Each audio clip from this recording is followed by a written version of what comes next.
Bismillahirrahmanirrahim. Assalamualaikum warahmatullahi wabarakatuh. Allahumma rabbana lakal hamd anta qayyimus samawati wal ardh wa man fihin. Alhamdulillah, Allahumma shalli ala Muhammad wa ala ali Muhammad. Kembali kita di kajian Al-Qur'an secara tafsiriyah. Adapun ayat yang kita bahas adalah ayat 104 sampai dengan 110. Sebelumnya, mari kita secara bersama-sama membaca ayat yang akan kita bahas. Tafadhal. Assalamualaikum warahmatullahi wabarakatuh.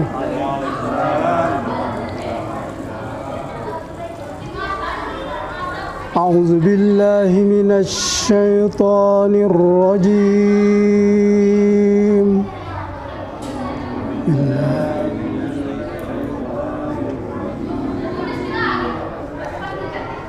Bismillahirrahmanirrahim.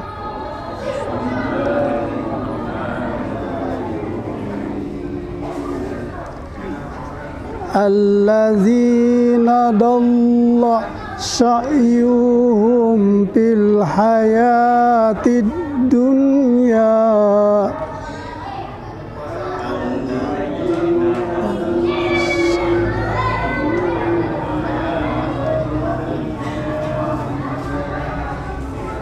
wa hum yahsabuna annahum yuhsinuna sun'a.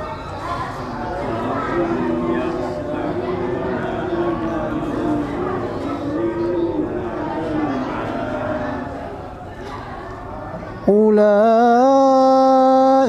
alladzina kafaru bi ayati rabbihim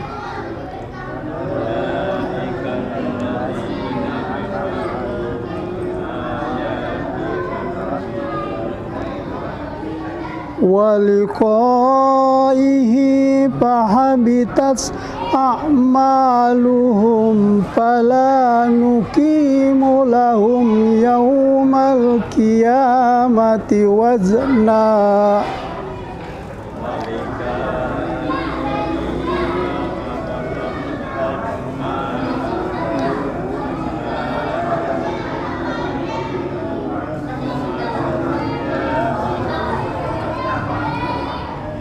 Zalika jazaa'uhum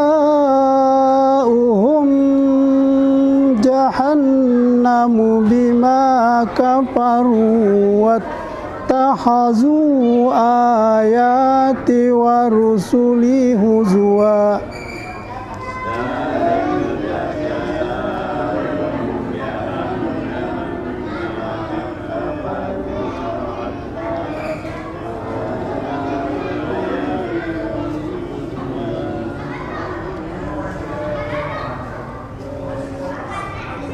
Innal ladzina amanu wa amilus solihati kanat lahum jannatul firdausi nuzula.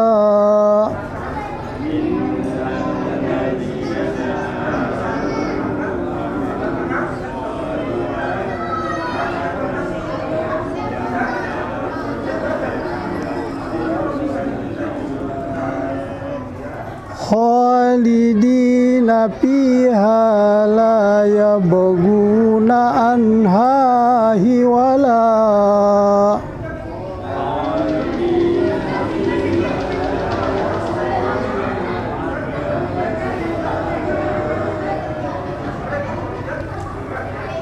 Qul law kana al-bahru midadan li kalimati rabbih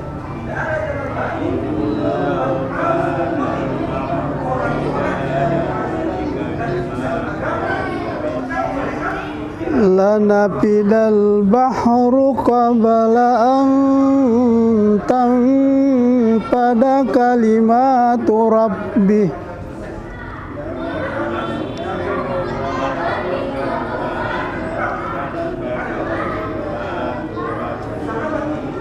walau ji'na bimithlihi madada.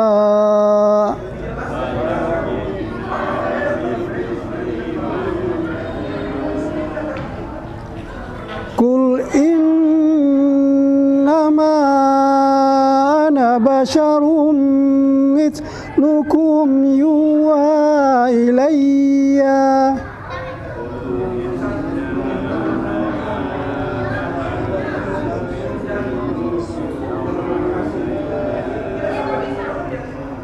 annama ilahukum ilahu wahid.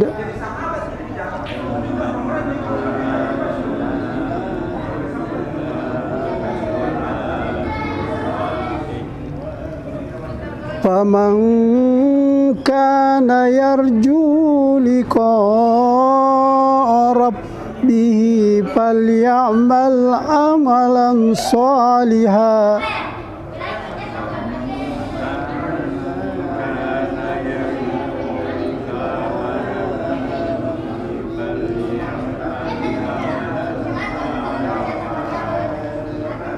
wala yusrik biibadati rabbihi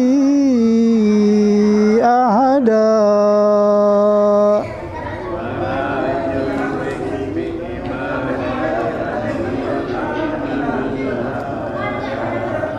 Sadaqallahul azim. Bismillahirrahmanirrahim. Assalamualaikum warahmatullahi taala wabarakatuh. Alhamdulillah, beberapa episode kita telah membahas surah Al-Kahfi, dan insya Allah pada malam ini adalah penutup dan ayat 104 sampai 110. Saya mungkin masih ingat karena beberapa episode saya, insya Allah barangkali saya masih ingat, saya mau mereview daripada surah Al-Kahfi ini. Yang pertama yang saya ingat adalah riwayat Nabi Musa bertemu dengan Khidir, dan di situ Allah Subhanahu wa taala menceritakan, meriwayatkan bagaimana seorang nabi pun patut belajar kepada umatnya yang telah diberi rahmat oleh Allah Subhanahu wa taala, dan seterusnya. Yang kedua, mungkin kita masih ingat seorang petani yang lupa bersyukur kepada Allah, sehingga tanamannya pada waktu itu bertemu dengan, saya lupa siapa, kering karena dia tidak merasakan bersyukur bahwa semua tanaman yang subur ini adalah rahmat Allah Subhanahu wa taala. Itu risalah kedua. Dan risalah ketiga, kita ingat 7 orang pemuda yang kedudukannya pada saat itu adalah orang-orang terdekat dari Raja Dalkianus, barangkali saya ingat.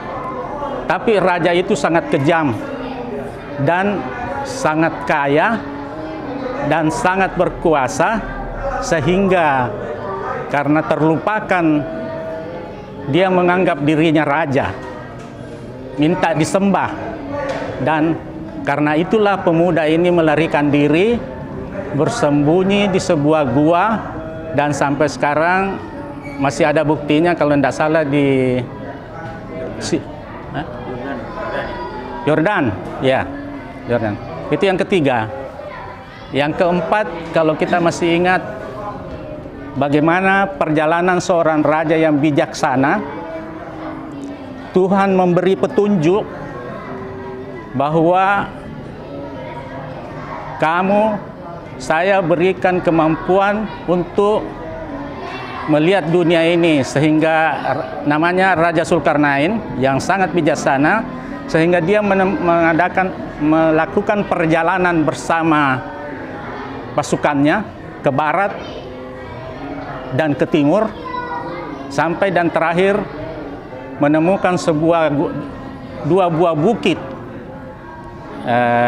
yang pada waktu itu makhluk-makhluk atau masyarakat yang ada di sekitar bukit itu minta tolong kepada Raja Zulkarnain karena adanya makhluk lain yang mengganggu ketertiban atau masalah-masalah yang ada di dunia ini, yang pada saat itu disebut Ya'juj dan Ma'juj.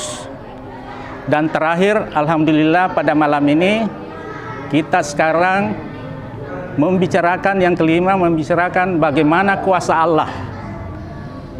Siapa yang tidak percaya kepada Allah, dia menjanjikan neraka jahanam. Dan bagi yang taat dan bertakwa, insya Allah surga Firdaus. Assalamualaikum warahmatullahi wabarakatuh.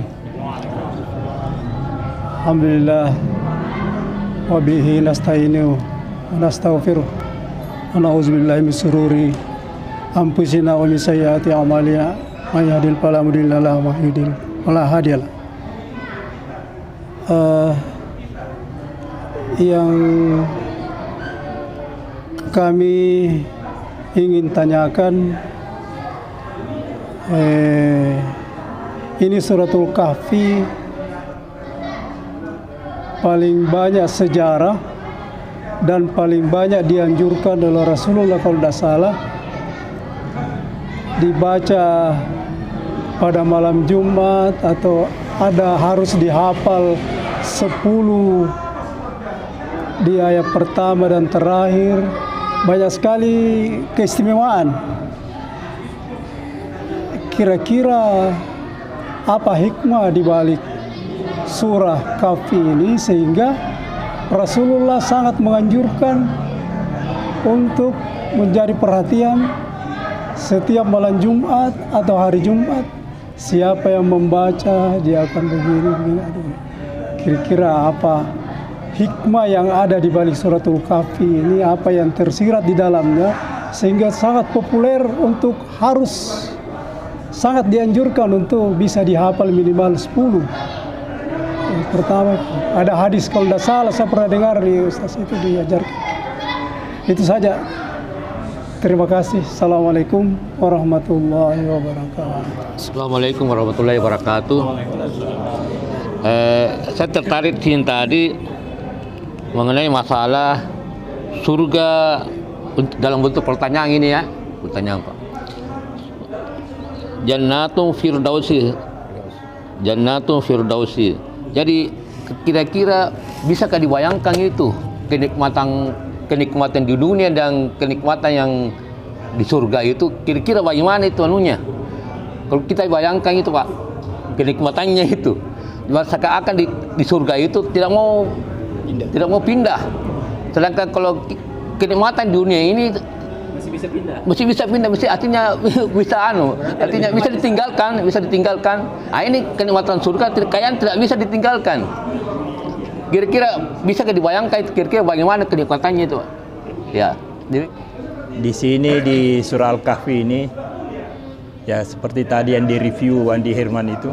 Jadi Allah Subhanahu wa taala mengunci bahwa di sinilah dibuktikan bahwa Al-Qur'an itu dibuktikan lagi mujizatnya di sini. Mujizatnya tadi itu, "Qul kanal bahru midadan li kalimati rabbi lanafidal bahru qabla an tanfada kalimatu rabbi walau ji'na bimithlihi madada." Walaupun ditambah sebanyak itu lagi tidak habis itu, Al-Qur'an belum habis ditulis. Jadi ini merupakan pembelajaran dan petunjuk oleh Allah Subhanahu wa taala bahwa Al-Qur'an diturunkan ini memang tidak ada tandingannya. Tidak ada seorang pun manusia yang bisa bikin. Dan disitulah ditunjukkan mujizatnya. Mujizat Al-Quran yang diturunkan. Kalau mujizat yang lain barangkali masih bisa dibayangkan, tapi Al-Quran ini sulit memang. Inilah pembuktian bahwa semua perbuatan ilmu yang kita pun juga beragama harus dengan ilmu, kita berbisnis harus dengan ilmu. Semua ada di dalam Al-Quran ini. Jadi kuncinya bahwa kalau kita mau mencari sesuatu ketenangan, maka bacalah Al-Quran, belajarlah mencari artinya dan maknanya. Barangkali itu yang saya bisa sampaikan. Terima kasih. Assalamualaikum warahmatullahi wabarakatuh. Bahwa apabila ayat-ayat Allah itu mau ditulis dengan air lautan, tidak habis itu air lautan, ayat Allah belum habis. Bahkan ditambah lagi satu kali, sama saja, tidak akan habis itu ayat-ayatnya lain. Ya. Coba kita secara logika saja, tidak usah jauh-jauh kita berpikir, dalam badan kita saja, ya kan? Kita ada tulang, ada darah. Dalam ilmu kedokteran diterangkan itu banyak sekali tentang tulang, ya kan? Saya tidak tahu jumlah tulang kita, ruas kita berapa ya. Kemudian mata kita, ya, semua nikmatnya Allah itu, kalau mau ditulis, tidak mampu kita menulisnya semuanya ini sebenarnya, ya. Jadi benar firman Allah itu tadi bahwa begitu banyaknya ayat-ayat Allah ini, artinya tanda-tanda ya Pak Nur ya, yang diberikan Allah kepada kita, begitu banyaknya sehingga perlu kita mensyukuri tentang apa yang ada sama kita, ya, baik yang melekat pada diri sendiri maupun fasilitas yang diberikan Allah kepada kita sebagai implementasi daripada Ar-Rahman Ar-Rahimnya Allah itu, ya. Alam semesta ini kan nikmat juga yang diberikan kita kepada Allah Subhanahu wa taala, dari Allah Subhanahu wa taala. Dengan demikian Allah selalu mengulang-ulangi, afala ta'qilun, afala tatafakkarun. Apa kamu tidak berpikir? Apa kau tidak mengambil pelajaran dari itu, ya? Jadi di dalam ayat Al-Qur'an ini banyak sekali penjelasan-penjelasan yang memang perlu penyadaran dari kita sendiri, yang perlu pemikiran-pemikiran. Ini berbicara tentang Jannatul Firdaus, ya, surga Firdaus. Ya, jadi kuncinya ada dua ini kuncinya. Beriman, beramal saleh. Itu kuncinya. Beriman dalam artian beriman kepada Allah satu, tidak serikat, dan melakukan pekerjaan yang berguna. Itulah jalan menuju surga. Ya. Ini surga ini secara hakikatnya tidak bisa kita pastikan, tapi dia puncak kenikmatan, jadi puncak-puncak nikmat. Tetapi di situ dinyatakan bahwa apa yang kita bayangkan maka belum seperti itu, jauh lebih nikmat lagi. Jadi kita hanya diberikan gambaran-gambaran pendekatan, air yang mancur, kemudian sungai mengalir, kemudian bidadari, ya. Nanti sesuai dengan kegemarannya. Ada yang senang dengan bidadari, itu disediakan juga. Ada yang senang dengan melakukan perjalanan, karena ini digambarkan seluas langit dan bumi, jadi sangat luas sekali. Nah, dan memang ada letelnya juga, ada pintu-pintunya, ya, seperti di Allah tadi malam itu. Jadi ada juga tingkatannya surga itu. Ya, tingkat Firdaus salah satu surga yang memang yang sangat dirindukan dan tidak mau keluar. Kalau di dunia ini kadang-kadang kita jadi bosan, tapi di sini tidak ada bosan-bosannya, karena dia akan jadi banyak variasinya, nikmat sekali. Tapi tentu saja tantangan di dunia ini yang berat, karena dunia itu artinya dekat, akhirat itu jauh. Nah, ini dalam bahasa Makassar dia bilang Allah di boko, jadi kadang-kadang dibelakangkan, ya, akhirat. Padahal sebenarnya hari akhir itu di depan, bukan di belakang, di depan. Karena kita on the way, kita menuju ke sana itu. Tapi harus melalui maut, ya. Jadi setelah maut barulah didapatkan.